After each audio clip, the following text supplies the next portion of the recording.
Shelby. Welcome back to A Little Literary Love. I'm glad you all are with me today. Today's video is going to be my April end of the month wrap up. So we have a lot of books to talk about. I ended up reading a total of 22 books for the month of April, so not bad. It ended up being kind of like the previous month, March, where the beginning of March I only read a few books, and then the end half of March I read a ton. That was kind of how April ended up going too. I ended up reading 14 books in the end half of April, so pretty good. I am going to be like moving around a lot because I have my baby in my arms that I'm rocking to sleep potentially. I don't really know if she's in the mood for going to sleep, but she's been in a I want to be held kind of mood. So we're just gonna do another video with me moving around, acting like I have ants in my pants, but whatever, it's fine. So we're just gonna hop right into it. And the first book that I have to talk about is gonna be Throne of Glass by Sarah J. Maas. I am reading this as part of a readathon that's going on that Jen from the Book Refuge created after she read the newest release from Sarah J. Maas, which was Crescent City #2. She was like, I need to reread her whole backlist. So I have read this book previously. Throne of Glass is the only series of Sarah J. Maas's that I have not completed. I only got through I only got through book 3 of this series, mostly because this is very much a YA series, and I also didn't really care for the direction that this series was going at the time that I read it before. So I decided to go ahead. I thought since she's doing this readathon where we're reading the entire backlist of Sarah J. Maas's books, I thought this would be the perfect opportunity to get myself to finally finish this series, because I absolutely love her other 2 series. They're like 2 of my all-time favorite fantasy book series. So I want to try to give this another chance. So if you're not aware of what Throne of Glass is, this is about our heroine, Selena. And at the beginning of this book, she is in a slave prison camp. She got captured. She's an assassin, and she got captured and taken to this camp. And one day the prince of the realm comes and he tells her that he's going to make a deal with her, that he's going to take her out of this prison camp if she competes in this competition that is going on in his kingdom for his dad, the king, to find a champion, basically, to carry out just different things that the king might need done. So she obviously takes this deal because she's like, I want out of this place. And this whole book is basically just her training for this competition and competing in it and trying to be the last one standing. But then there's also this creature thing that is killing all of the participants, so she's investigating that. But then there's a lot more under the surface of what's going on. I feel like this book, just once you go further in the series, barely even covers, it's just a sneak peek of the layers and layers and layers of what else is actually going on. But I didn't enjoy this one as much the second time around. This felt very YA, which I mean it is, so I feel like I shouldn't fault it too much for that, but I have discovered that I am definitely not a YA reader anymore.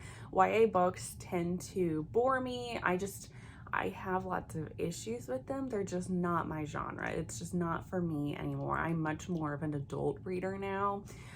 So when I first read this, I was like early 20s, teen, somewhere around there. And I gave it 4 stars first time around. This time around, I gave it 3.5 stars. So I did bump it down a little bit. I also did have some issues with, there is kind of like this, almost like a love triangle thing happening. But spoilers, I'm pretty sure she doesn't end up with either of them. Whereas the first time around, I was like living for the love triangle. That's like all I cared about. And this time around, I was kind of like, I know that wasn't what I should be focusing on. So there's that book. Then I read Solitary Sinners, which I'm also going to talk about. This is the second book in the St. View Prison series, but I'm also going to talk about Fatal Felons as well with this because I read both of them this month. I'm going to talk about them together just because I don't really know too much how to talk about what they're about because they very much play off of the book prior to it. So, and like the book prior leaves on a cliffhanger. So it's very spoilery. Just know that this whole series, I read the first one in the first half of April, and it's about this guy who ends up going to prison wrongly because he gets accused of killing his ex-girlfriend. And then the heroine of the story is that girl's sister, and she doesn't think that he killed her. So she's trying to find a lawyer to get him out. And then she also ends up getting a job at the prison as a teacher. And she starts to kind of form a relationship with one of the guards there. This does end up turning into a reverse harem, but each of these books just kind of, like I said, plays off of each other in regards to the plot. And we're just working towards her finding a way to get him out of prison. I gave both of these 3.5 stars. I didn't enjoy them as much as the first one. I was kind of disappointed by this series because I read this because I'm part of several different like reader groups on Facebook, and I do that because I like to get on there just to like get recommendations from people. And this kept coming up a lot in people's recommendations about this being like a really steamy reverse harem that also has male scenes, which it does, but I was expecting a lot more from this. I would say this is high steam. I don't know. For some reason, I just found myself getting bored with it. And I feel like I've read better reverse harem stories that have male interactions within them. So I think it was just from the Facebook groups that I was reading, I think it was a little bit too overhyped, and it didn't live up to my expectations of it. And then I read Flow by Kennedy Ryan. This is the first book. I'm not really sure if this is supposed to be a trilogy or if this is supposed to be like a prequel novella. It is a novella. I think, because I did read the entire series, I think this should be read as a trilogy. I think you definitely should read Flow first, just to kind of get better context for then when you get to the second book, which is Grip. So this is about, we have Grip, who is living in LA. He is wanting to become a rapper, but he doesn't make a ton of money right now, so he's just taking all these different odd jobs to kind of live. And he is best friends with Ryson, who is also like a musician. He's a pianist, and Ryson's twin sister Bristol is coming in for, I think it's like spring break maybe, and she is wanting to visit her brother because they have been, Ryson has been a bit estranged from his family. because his family was trying to push him into being like a child musician artist, and his family ended up pushing him and getting him like addicted to drugs and trying to control him. So he stepped away from them and doesn't want anything to do with them. But Bristol wants to be a part of her brother's life again. So she's there trying to visit to kind of make amends with her brother and start talking with him again. So when she's arriving into town, he cannot pick her up from the airport because he is working. So he sends Grip, his best friend, to go pick her up. And that starts them talking to each other and becoming very interested with each other. But they're like, oh man, like especially Grip, he's like, man, I can't act on my attraction to this girl because she is my best friend's sister. Like that's definitely like a no-no. I can't do that. But then they do start to kind of act on their attraction to each other. But then something happens that then they end up going back their separate ways, and they end up not getting together. And then their relationship kind of potentially resumes further on in the series. I ended up giving this 4 stars. I thought this was a really great setup for this series, especially a great setup introducing us to our 2 characters, Bristol and Grip, and getting a feel for their backgrounds. Grip comes from a low income kind of family, whereas Bristol is the exact opposite. She is from a very wealthy family. This is an interracial couple. Grip is Black, where Bristol is white. So they have lots of discussions. Even with this book, like beginning with this book and throughout the series, they have lots of discussions regarding race, racial disparities and inequalities, just different things like that. So this was, I thought this was a really good setup for the series overall. And then the steam of this was very low, but we'll get some more steam going further in. Then I read Ward by Margot Scott. This, kind of like what the title suggests, this is a Guardian Ward romance. This is about our heroine. At the very beginning of this book, she is going to live with her step uncle because her parents have tragically died in a fire, and she is, I think she's in her last semester of high school. So at the beginning of this book, she's 17, and then she eventually does turn 18. And she is very interested in her step-uncle guardian person. She ends up, she goes back to school, and then she decides, I think it becomes spring break time, and she decides to come home a little bit early, and she walks in to her step-uncle throwing this BDSM party, which opens her eyes to a lot of things, and she realizes that she might be kind of interested in that type of lifestyle.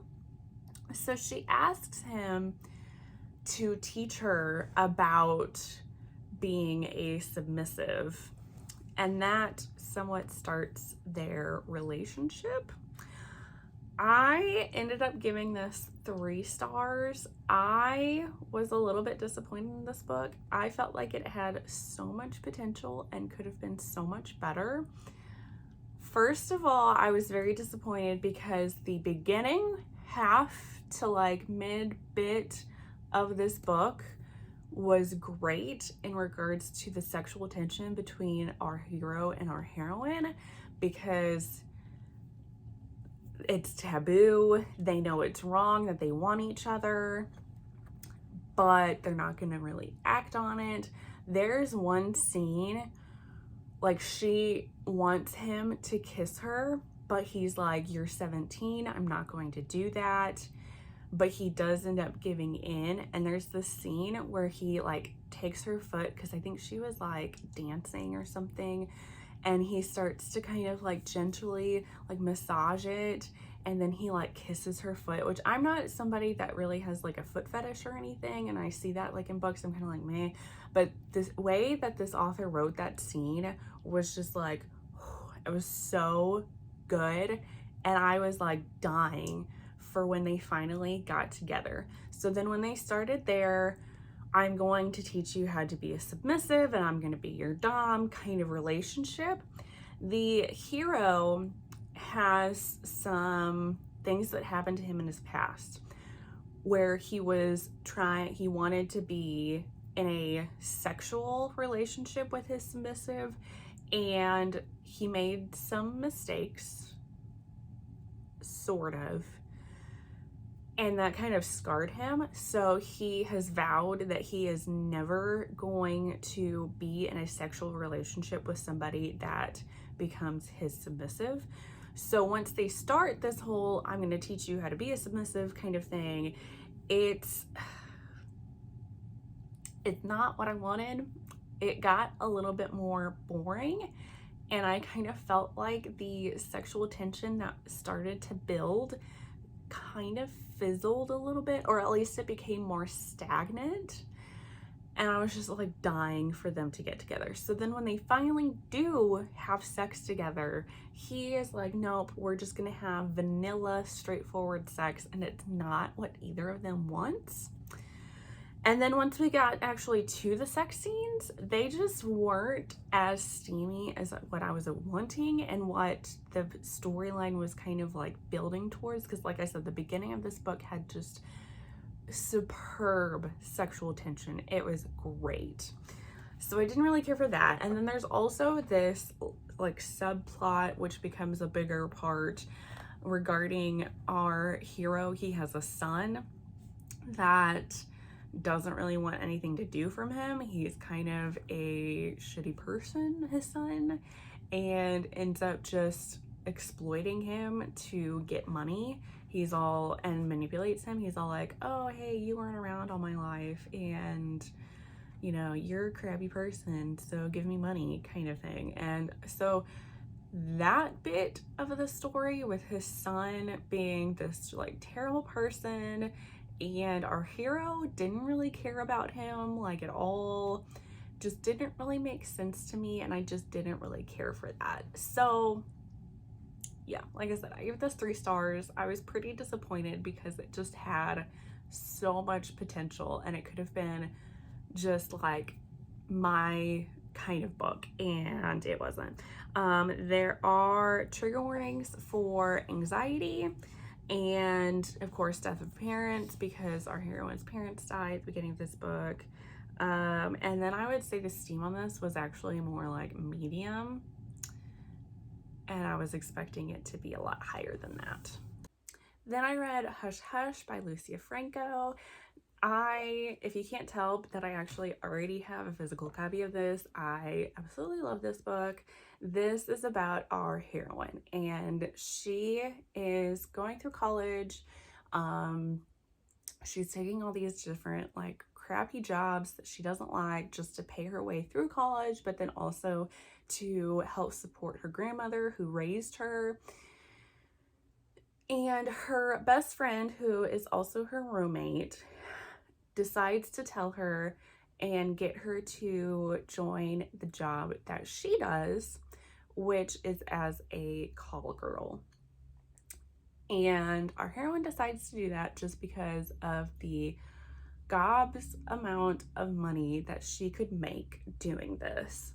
So our heroine becomes a call girl, and one of her early Johns that she meets, she has a real connection with, and starts to, like, she has a big attraction to him. And their very first like meetup, they don't have sex at all. All it is them going to like this restaurant and just talking with each other. So she decides, she's like, I can't fall for one of my Johns that I just can't risk my heart. I can't set myself up for that. So she decides to try to never see him again, but he has become obsessed with her and he doesn't want to let her go. So that's kind of the setup for this story. They do end up falling in love, and there's just a whole lot of other like drama, angsty stuff that happens with this story. So this is an age gap. The heroine of the story is like early 20s and our hero is in his early 50s. But then this also ends up featuring like a best friend's dad trope. And it's so steamy and I love this so much.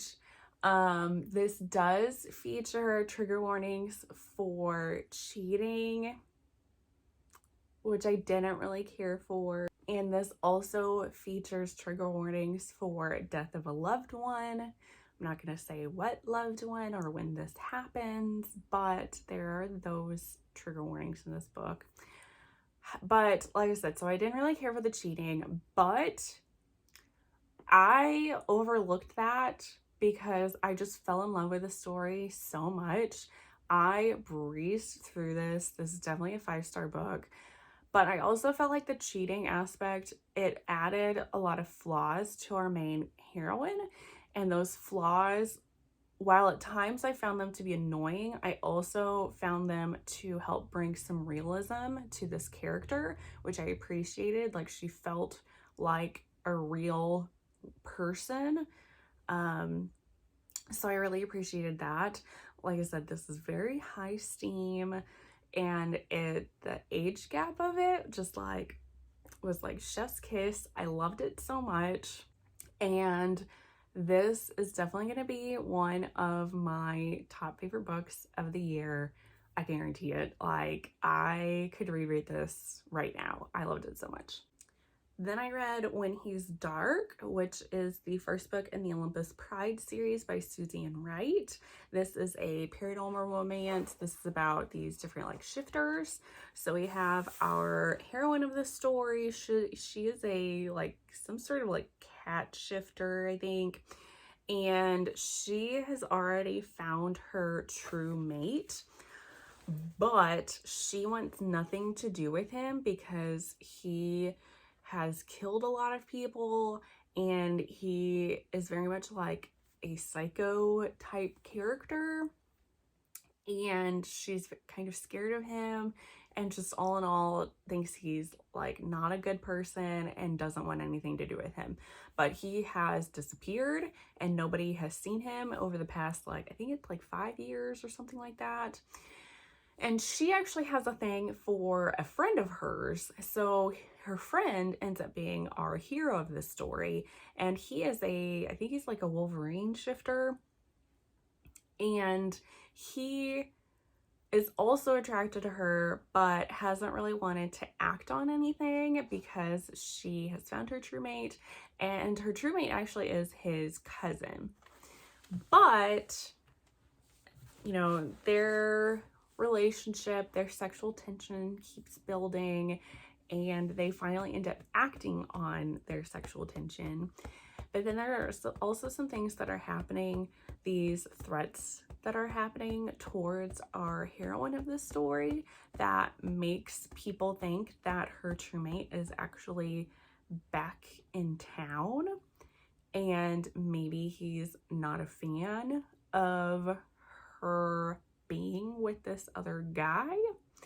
So there's a little bit of mystery involving that. I gave this 4 stars. I really enjoyed this. I thought it was a good start to this series. I really liked the whole aspect of the whole mate thing. Like, we have the whole fated mates trope, but this kind of like spins that even though she has her fated mate, her true mate, that doesn't mean that's the person she has to be with. It's very much her choice, and she chooses to not be with her fated mate and be with this other man, and they sort of form like this bond, and I can't remember what kind of bond it's called, but it's more of a chosen bond that becomes almost as strong as like a true mate bond would be. And I really like that aspect of it. This is also pretty high on the Steam, which I was very much here for. I very much enjoyed that. So I'm looking forward to, this is my first Suzanne Wright book, and I'm very much looking forward to reading some more of her because this is really good. Then I read Say Yes by Lucia Franco. This is kind of like a, I would call it more so like an epilogue novella to Hush Hush. This is after our characters have gotten together finally and they're like on vacation, and our hero asks the heroine to marry him, and this kind of causes her to panic and freak out a little bit. And this is them working through her issues that she has for like whether or not they are going to end up getting married. So that's all I'm going to say about that, because like it's a short little quick novella.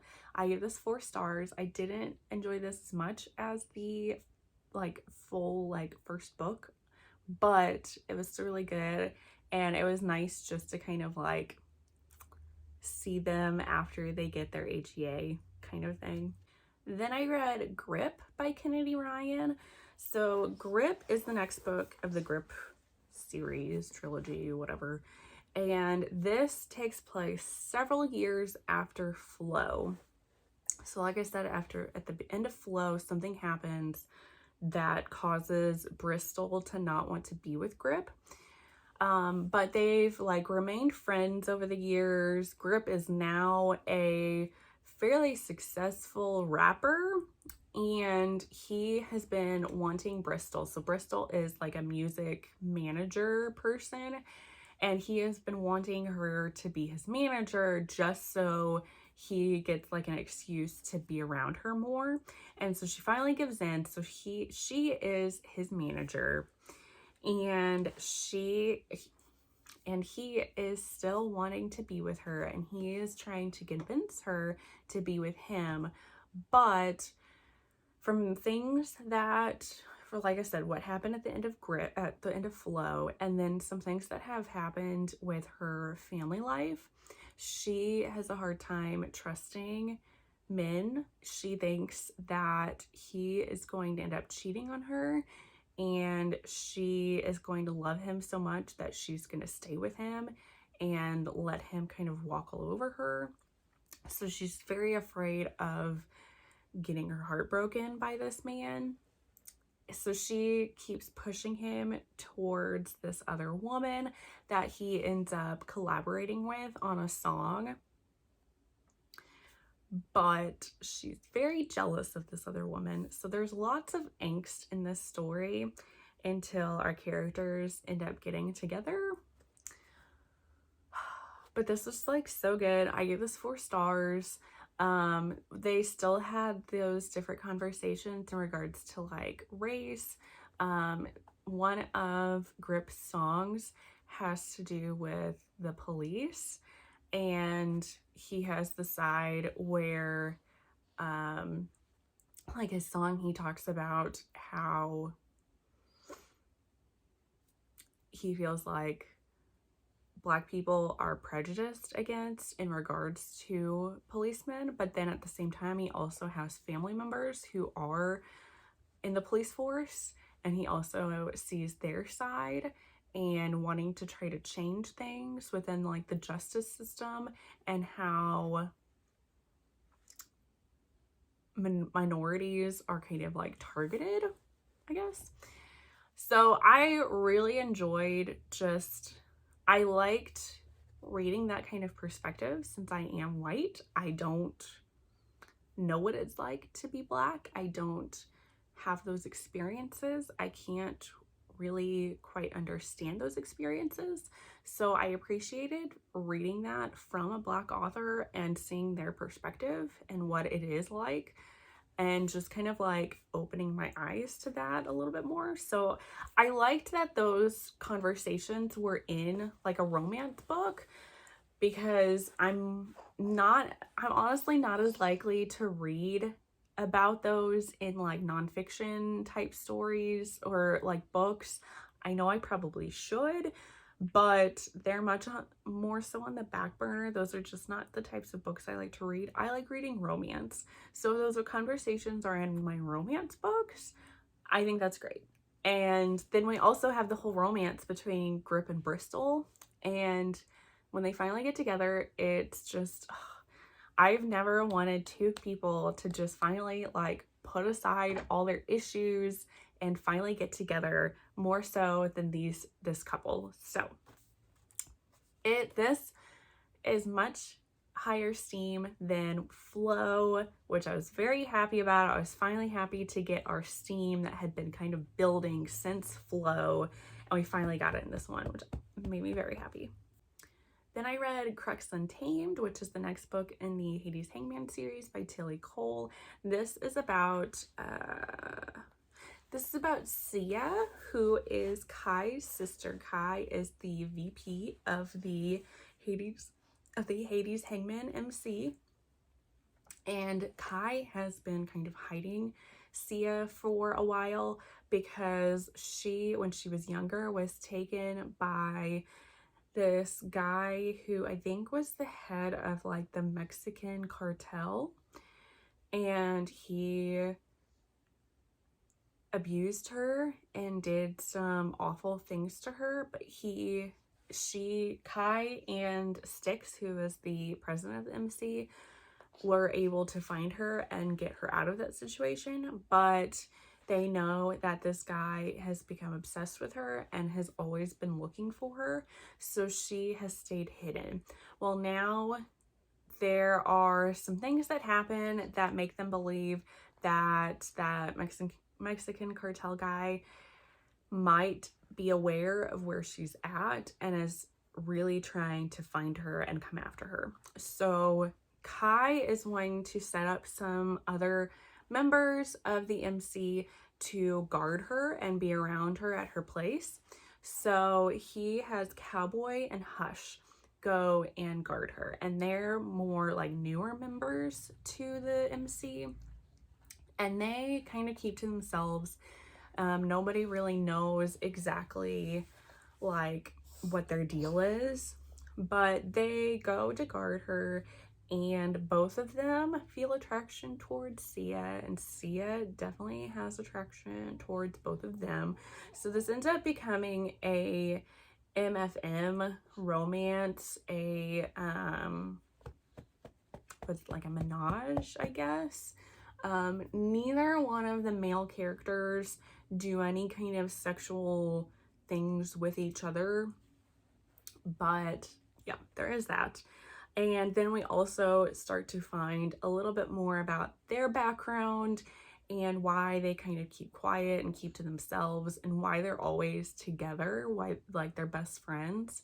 I give this 4 stars. I didn't enjoy this as much as I have been enjoying the Hades Hangman books, but I did still overall enjoy this story. I did cry during this book, as like I've cried with like all of these books, just because of how things that we find out about their backgrounds, especially Hush. So Hush is a mixed race person, and living in the South, he has a lot of trauma because he lived in a town that was very racist. Had a lot of white supremacist members living in this town, and so he has a lot of trauma from things that have happened in his past. So there is a lot of trigger warnings in this book for assault with Sia's character, and also Hush and Cowboy. There is definite PTSD and racism in this book. The steam on this, I would say, is more like medium to high steam. It didn't have as much steam as I was expecting from like a menage type relationship. I was expecting there to be a little bit more. I was a little bit bored in regards to that aspect of the story, but like I said, I did really appreciate Hush's backstory, and I don't know, Tillie Cole just like knows how to like string my heartstrings with her whole series. So then I read Still Beating by Jennifer Hartmann. I read this because I've heard so much about this book. It's been everywhere lately. This is about our two characters, our heroine and our hero. So our heroine, Cora, she is out celebrating with her sister and her sister's fiance because they're going to be getting married soon.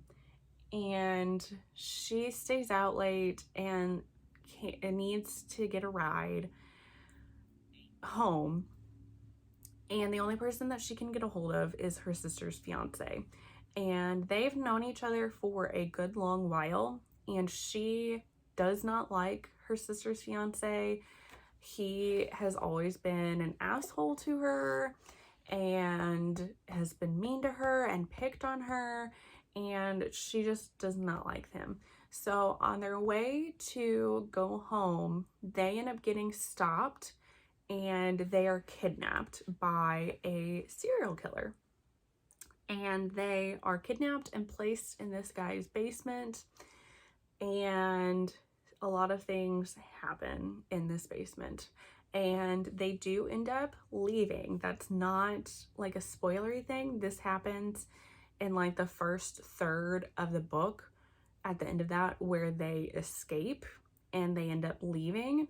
And then the rest of this book is them dealing with the trauma of what happened to them and dealing with the feelings that started to develop between the two of them, even though he is still engaged to her sister. I end up giving this 4.5 stars. We'll see if I bump this up to 5 stars. I'm gonna sit on it for a while to see how I feel. There are many trigger warnings in this, including the kidnapping. There is sexual assault and rape that is done to our heroine. The hero is forced to rape our heroine by this serial killer guy, so he has to deal with that and his guilt for that. Yeah, so there's a lot of, like I said, that trauma that they have to work through, and this was a very emotional story again. And I would say the steam on this is more medium to medium high.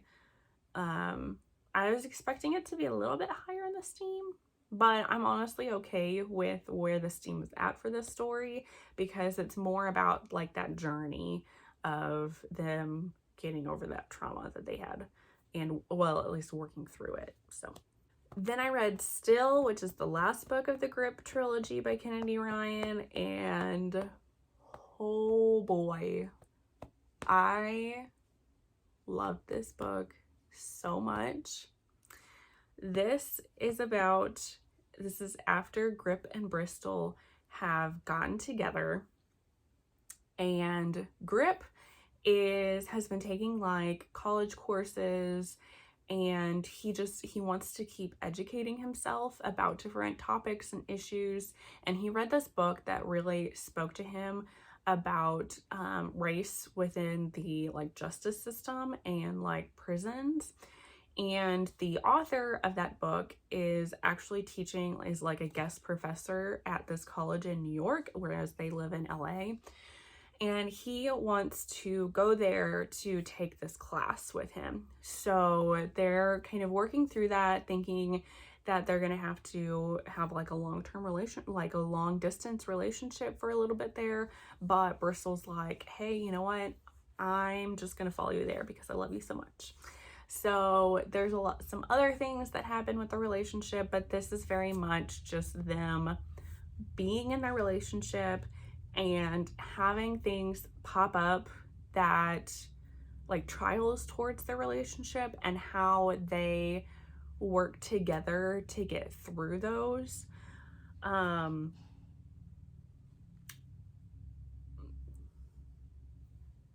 already feel like I'm gonna start crying. There's a big tragedy that happens to Grip and Bristol.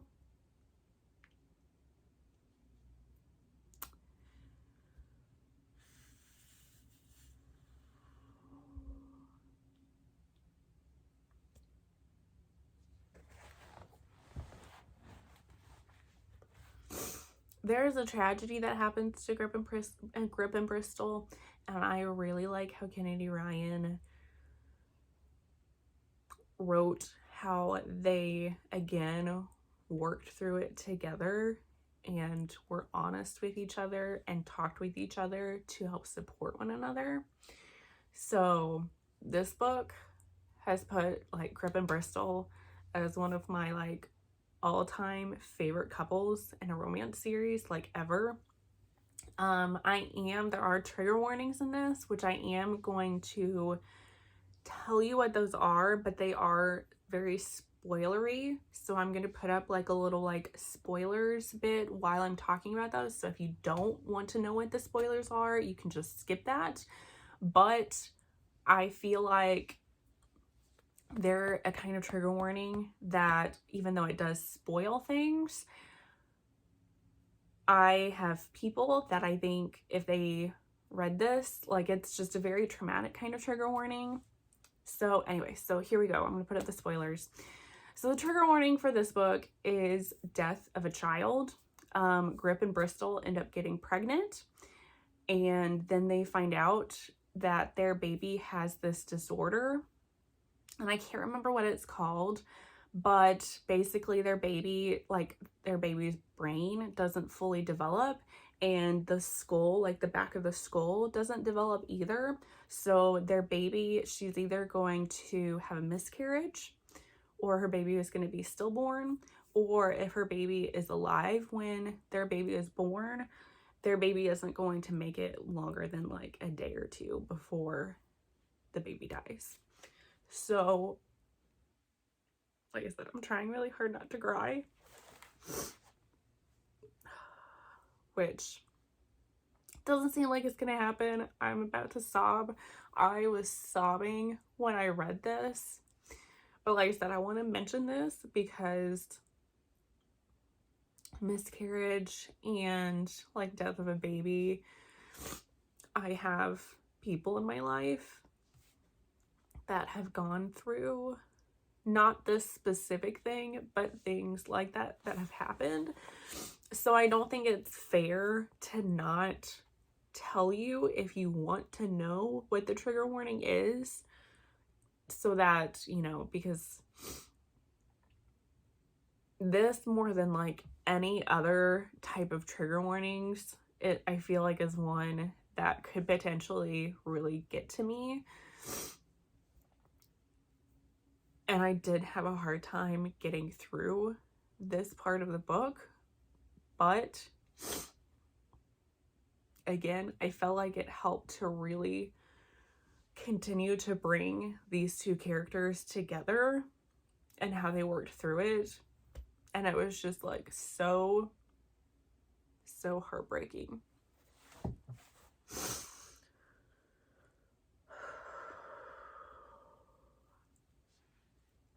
Okay, so anyway, but they do end up getting their HEA at the end of this story, even though they go through such a tragedy. So don't worry too much about that. They do get their happily ever after, and they get through the tragedy that happens. Like I said, I gave this 5 stars. This might honestly be a contender for my favorite book of the year.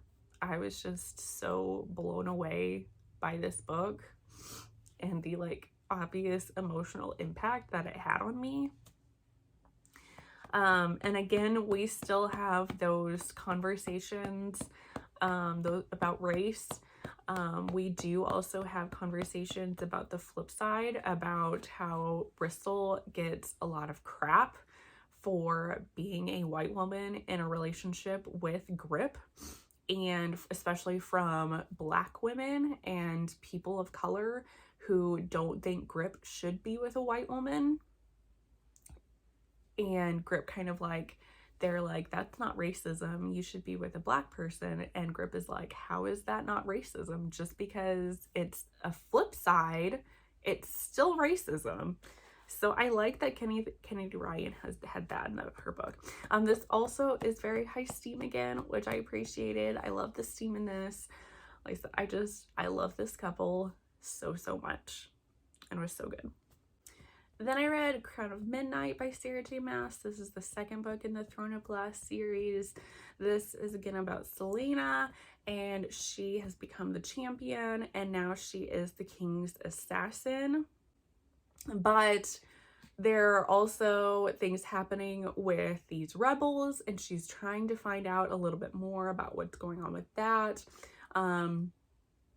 Magic has been wiped out from the realm, and she is finding these little snippets of where magic could still be alive, and she's investigating that as well. There's a lot more things that are happening. We're starting to dive a little bit deeper into what's actually going on. I gave this 4 stars. I enjoyed this more than the first book. I definitely have issues with Selena. I feel like she is definitely plays as a very young character. She is very selfish and self-absorbed, and I have issues with that. And some of the things that she did in this book annoyed me, but I feel like we're starting to hopefully hit a little bit of a turning point where she starts to grow and mature as a character. I'm fingers crossed. But I know from reading Sarah J. Maas's like other books, her character development and her character growth is some of like my favorite things that she does. So I'm looking forward to that. I know I'm very much hoping that it happens, because right now I'm not a big fan of Selena, but I'm hoping we get there. There are trigger warnings for death of someone we know from the first book. I'm not going to say who. And there's also violence. Selena is an assassin, so she is killing people. And the steam on this, there's like very little, almost none kind of steam in this book. So, and then the last book that I read for April is going to be Eyes on Me by Sarah Cate. This is Sarah Cate's brand new story. This is the next book in the Salacious Players Club. This is about another owner of the club, Garrett, and he has been celibate for a while. Nobody knows that he's been celibate because he doesn't tell people what's been going on with him. And he decides to get on like a cam girl app and just watch some cam girls and kind of like masturbate to them, you know, kind of thing. And he finds that his stepsister is on here and she is a cam girl, and he ends up watching her and feels very attracted to her. So he ends up going back home for a little bit to kind of see how this attraction like plays out. And then we also find out from her perspective that as soon as she started feeling like attraction towards men and guys, she has had a crush and has felt attracted to her stepbrother like for the longest time. So this is definitely a step-sibling romance. There is an age gap with them. This is a very high steam because they do end up getting together and it's great. Our hero has a like voyeur kink, and then we find out that our heroine definitely has an exhibitionist kink to her. There are trigger warnings in this for depression and an almost attempted suicide that is briefly mentioned, so just know that going in. I gave this 4 stars. I'm very much enjoying this series, and we find out what the next book is going to be about, and I'm like super excited for it. It comes out in June, so I just have a few more months to wait for that one to come out. But like I said, I'm very much enjoying this series. So there we go. So those are all the books that I read in the end half of April. Make sure you comment down below with some of your favorite reads from the month of April. Make sure you hit the thumbs up button if you like this video, and make sure you subscribe if you haven't done so already, just if you want to see more videos from me. That way you know when I post more videos. And otherwise, I look forward to seeing you all in the next one. Bye guys!